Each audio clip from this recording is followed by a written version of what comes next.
When everyone thinks of a psychotic disorder, they think of detachment from reality, hallucinations, delusions, and the like. And the chief example of that is schizophrenia. The word itself means split mind. It affects thousands of people, if not millions, across the world and in the United States alone. Schizophrenia causes a disturbance in one's behavior, their thoughts, and their connection with reality. There are two main categories of behaviors that are present when it comes to schizophrenia.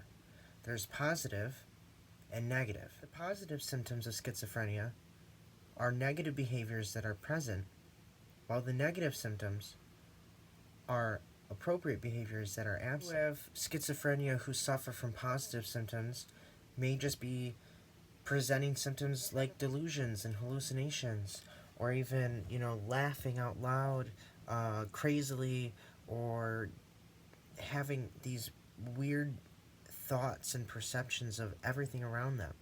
While those who suffer from negative symptoms may just be motionless or emotionless actually. People who have schizophrenia hallucinate, and one of the most commonly thought of hallucinations are voices. People who have schizophrenia actually can hear voices.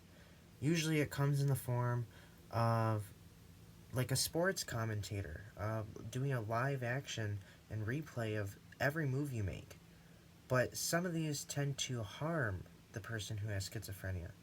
They actually talk to them in a negative or derogatory way, beat them down about their actions, call them names, tell them things that are wrong about everything they're doing. And this can severely affect the livelihood of someone who has this condition. These unreal perceptions feel so real to those who have schizophrenia that they can become terrified or even think that the reality which we know is true is actually against them. People who have schizophrenia have hallucinations, which are just false perceptions, while they also tend to have delusions, which are false beliefs. These delusions are actually one of the major characteristics of having schizophrenia. For instance, when people think of schizophrenics, they depict someone who's paranoid about the world, or they feel like they're inside a box and the walls are closing in on them, or they think everyone's listening and out to get them. And that's because they actually think that these things are happening. They truly do believe that they're being watched or harassed or made fun of. He suggested causes for why schizophrenics feel these things. One of them is selective attention. Selective attention is like when you're listening to a song and all you can hear is that stupid instrument in the background over and over and over again, to the point where that's all you can think of.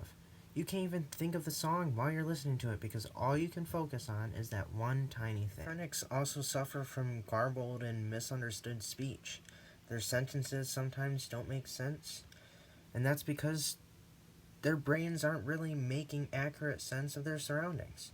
So to them, this is what they're thinking. Schizophrenics also tend to lose control of their emotions.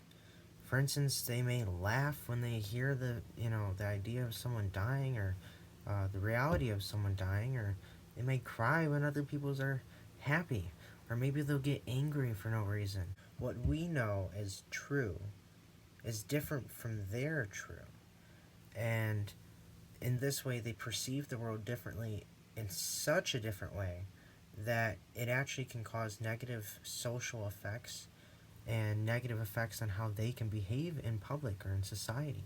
These actions can also lead to inappropriate emotions or awkward behaviors, such as, rocking back and forth or standing in a corner motionless for hours on end. Schizophrenia is unique in its development. It strikes people who are going into their adulthood, that are on the cusp of turning into themselves, and it usually strikes males more often than you would think. Two different types of developments when it comes to schizophrenia. There's chronic schizophrenia and acute schizophrenia. Schizophrenia tends to develop over a long period of time, and especially develops earlier in males than it does in females. Chronic schizophrenia is usually, predated to poor performance in school or lack of social interactions, a combination of factors. There's no telling what one particular thing will lead to a schizophrenic diagnosis. Chronic schizophrenia just tends to take place over a longer period of time and actually is pretty much irreversible. There's no real stepping back when it comes to something that's deemed as chronic schizophrenia. We have acute schizophrenia due to a stressful life event actually have higher recovery rates than those with chronic schizophrenia. These people also tend to respond well to drug therapy and tend to have more positive symptoms. Another proposed cause for schizophrenia is that of a genetic predisposition or brain abnormalities or even brain abnormal anatomy. Hyperresponsive dopamine receptors heighten stimuli. They over-exaggerate the incoming signals to the brain and can make thought processes a lot harder to work around. Hyperactive dopamine receptors also can cause hallucinations and even paranoia. They're also tying in abnormalities in brain anatomy as well as abnormalities in brain activity. For instance, people who have been diagnosed with schizophrenia also have lower activity in their frontal lobes, which means they're unable to plan and even reason or solve problems like most of us are able to do. Studies of schizophrenics have also led to discoveries regarding the thalamus and even the amygdala, which is responsible for fear, as well as vesicles that cause a shrinkage in the brain's cerebral cortex. Scientists and psychologists alike also believe that genetic factors play a role in the acquisition of schizophrenia. For instance, in the second graphic on the poster, there is a graph that details the rate of which fraternal and identical twins acquire schizophrenia. For instance, those who are fraternal acquire schizophrenia far less frequently than those who are identical twins.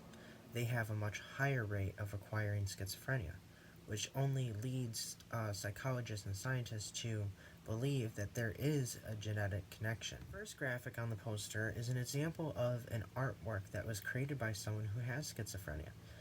This artwork helps represent the inner mind of someone who suffers from schizophrenia. For instance, it depicts the mind and how it's a big bucket of puzzle pieces that are assorted together in very different ways from how we would put them together. And this helps depict that their mind is constantly a large puzzle of different pieces, which would be external stimuli, for instance, that they have to piece together, and they don't know what to make of it. Few of us as people can hardly relate to the thought processes or behaviors or the paranoid thoughts and garbled information of what goes on inside a schizophrenic's mind.